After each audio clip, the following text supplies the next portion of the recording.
America और Iran के बीच तनाव लगातार बढ़ता जा रहा है। अमेरिकी राष्ट्रपति डोनाल्ड ट्रंप ने कहा था कि ईरान बातचीत में रुचि दिखा रहा है, लेकिन इस बयान के बाद तेहरान ने चेतावनी दी है कि हमारी उंगलियां ट्रिगर पर बैठी हुई हैं।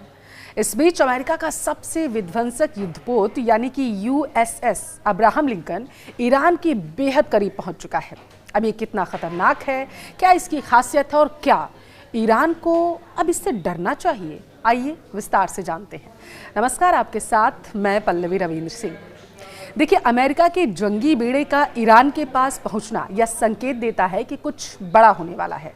अब सवाल ये उठ रहा है कि क्या ट्रंप अपनी धमकी को सच साबित करने वाले हैं या फिर यह कदम ईरान पर दबाव बनाने के लिहाज से सिर्फ उठाया गया है डोनाल्ड ट्रंप की तरफ से।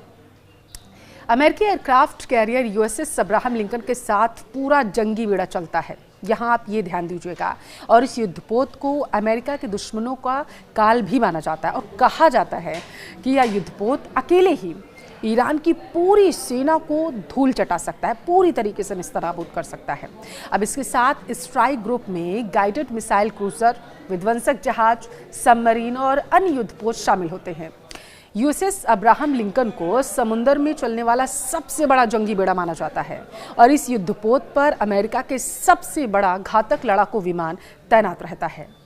दरअसल यूएसएस अब्राहम लिंकन जल, थल और नभ कहीं से भी युद्ध की स्थिति में दुश्मन पर प्रचंड सटीक प्रहार करने में सक्षम है।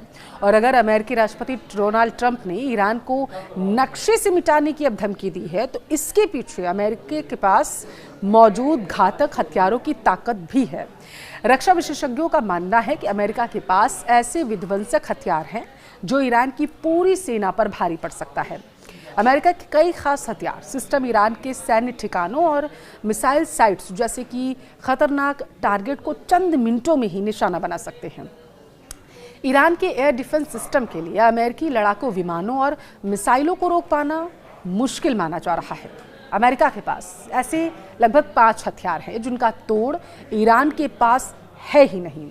ईरान और इजराइल के युद्ध के दौरान अमेरिका के स्टेल्थ बॉम्बर B-2 ने ईरान की परमाणु ठिकानों को तबाह कर दिया था। अगर आप वो तस्वीरें याद करें तो ईरानी सेना का एयर डिफेंस सिस्टम और रडार अमेरिका B-2 और इसके अलावा बॉम्बर का पता लगाने में नाकाम रहे थे। यानी B-2 बॉम्बर से निपटना ईरान के लिए बेहद मुश्किल है, बल्कि ये असंभव ऐसा लग रहा है कि प्रतीत हो रहा है।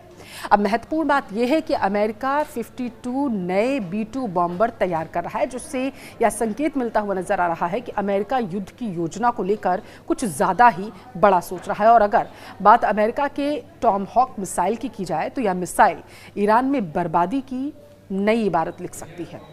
सबमरीन और वॉरशिप से लॉन्च होने वाली टॉमहॉक मिसाइलें सटीक हमले के लिए दुनिया भर में मशहूर हैं।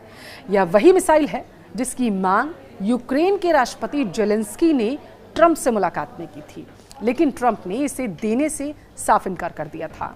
टॉमहॉक मिसाइल का लोहा पूरी दुनिया मानती है और अगर अमेरिका टॉमहॉक मिसाइल से ईरान पर हमला करता है तो ईरान के कई शहरों में भारी तबाही आएगी।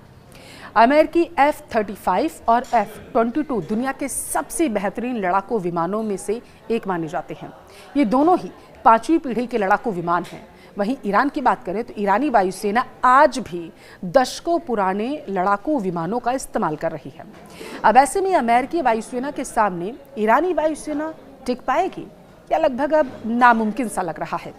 अमेरिकी वायुसेना के बेड़े में ऐसे लड़ाकू विमान भी हैं जिन्हें ट्रैक, ट्रेस और टारगेट करने की क्षमता ईरान के पास नहीं है।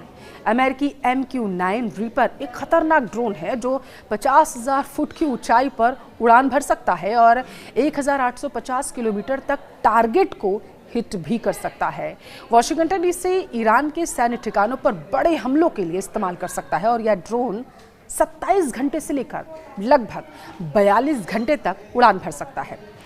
अब विशेषज्ञों का मानना यह है कि ईरान और अमेरिका के रिश्तों में खटास कोई नई बात नहीं, लेकिन इजराइल ईरान युद्ध के बाद दोनों देशों के बीच तनाव और ज्यादा बढ़ गया। दोनों देशों में धमकियों का दौर लगातार जारी और ऐसे हालात में किसी भी दिन युद्ध तक पहुंच सकते हैं ये देश। इसी बीच ईरानी सेना ने भी अमेरिका को चेतावनी दे डाली। ईरान की रेवोल्यूशनरी गार्ड्स की कमांडर ने वॉशिंगटन को चेतावनी दी कि बड़े पैमाने पर विरोध प्रदर्शन के बाद अमेरिकी सेना की उंगलियां ट्रिगर पर हैं। अमेरिका और ईरान में बढ़ते तनाव को देखते हुए इजराइल भी वॉर मोड में जाता हुआ नजर आ रहा।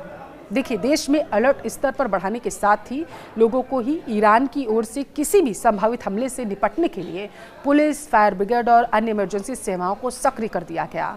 आईडीएफ के chief of staff lieutenant general Eyal Zamir ने कहा है कि सेना किसी भी खतरे का सामना करने के लिए पूरी तरीके से तैयार। इजरायली अखबार द टाइम्स ऑफ इजराइल के अनुसार चीफ ऑफ स्टाफ ने कहा कि होम फ्रंट प्रशिक्षित और सक्षम है और हमारी सेना हाई अलर्ट पर है।